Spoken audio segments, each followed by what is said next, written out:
Nous sommes mercredi 25 juillet, sixième jour du mois de Ramadan. Mesdames et messieurs, bonsoir et bienvenue dans ce journal.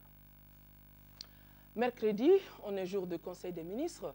Après une dure journée de jeûne, Ibrahima Djombele est avec moi sur ce plateau. Bonsoir Ibrahima Djombele. Bonsoir Aoui Touré. Le Premier ministre, Cheikh Modibo Diarra, a présidé la session ordinaire du Conseil des ministres. Après examen des points inscrits à son ordre du jour, le Conseil a eu à écouter des communications et procéder à des nominations.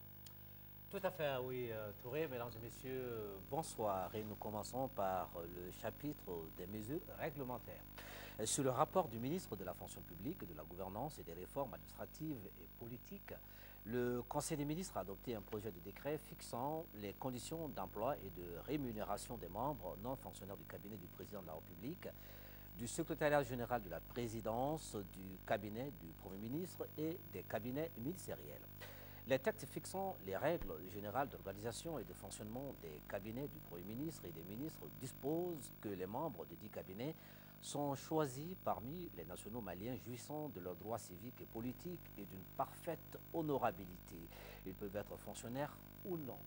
Lorsque les emplois de membres des cabinets sont occupés par des non-fonctionnaires, le traitement de ceux-ci fait l'objet d'une convention ou d'un contrat de travail conformément aux dispositions du Code du travail. Cependant, dans la pratique, la gestion et le suivi des contrats conclus dans ce cadre ont donné lieu à des difficultés auxquelles il est nécessaire de mettre un terme.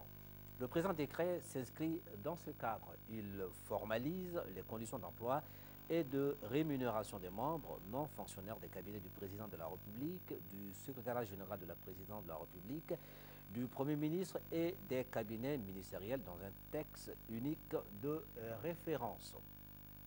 Sur le rapport du ministre de l'économie, des finances et du budget, le Conseil des ministres a adopté les projets de texte autorisant l'État à participer au capital social de la société des mines d'or de Gounkoto, ou Gounkoto SA. Les travaux géologiques et miniers entrepris par la société des mines d'or de Lulo, Somulo, dans la zone de Gounkoto, dans le cercle de Kenyeba, région de Caille, ont permis la découverte de nouveaux gisements d'or de 51,44 tonnes de réserve pour une durée de production de 15 ans. La Somulo a décidé d'exploiter ce gisement dans le cadre d'une nouvelle société avec la participation de l'État du Mali et de Rand Gold Limited. L'adoption des présents projets de texte a pour objet d'autoriser la participation de l'État au capital de la nouvelle société anonyme d'économie mixte dénommée Société des mines d'or de Gounkoto, Gounkoto SA, et de fixer les modalités de cette participation.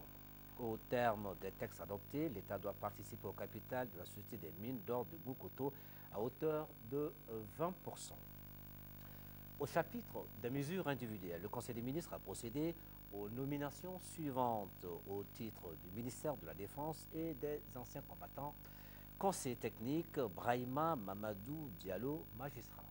Au titre du ministère de la Sécurité intérieure et de la Protection civile, inspecteur en chef adjoint de l'inspection des services de sécurité et de protection civile, Falay Keita, contrôleur général de police. Inspecteur à l'inspection des services de sécurité et de protection civile, colonel-major Mamadou Traoré, Kassoum Sinenta, contrôleur général de police, Amidou Gakuna Kansai, contrôleur général de police, lieutenant-colonel Mamadou Keble Kamara. Au titre du ministère de la fonction publique, de la gouvernance, des réformes administratives et politiques, secrétaire général Adama Traoré, administrateur civil, chef de cabinet, Madame Sidibé Mahawa Aïdara, inspecteur des finances.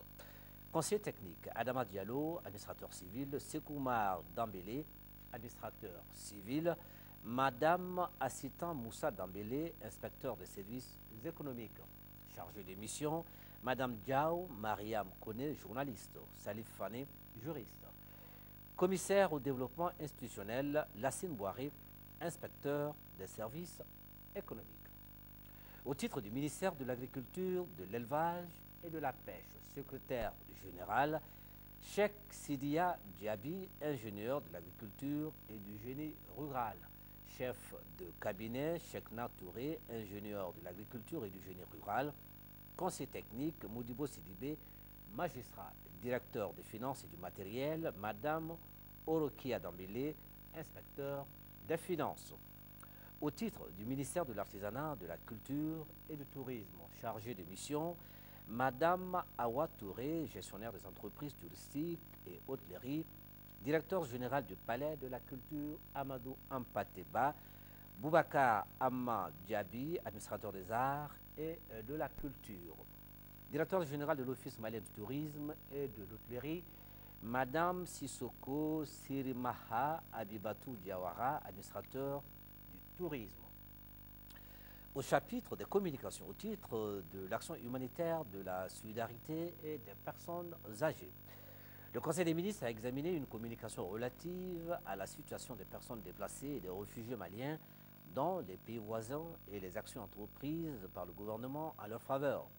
La situation actuelle des personnes déplacées et des réfugiés maliens dans les pays voisins est estimée à 67 118 personnes déplacées vers la région du Sud et à 203 887 réfugiés dans les pays voisins, Algérie, Burkina Faso, Guinée-Conakry, Mauritanie, Niger et Togo.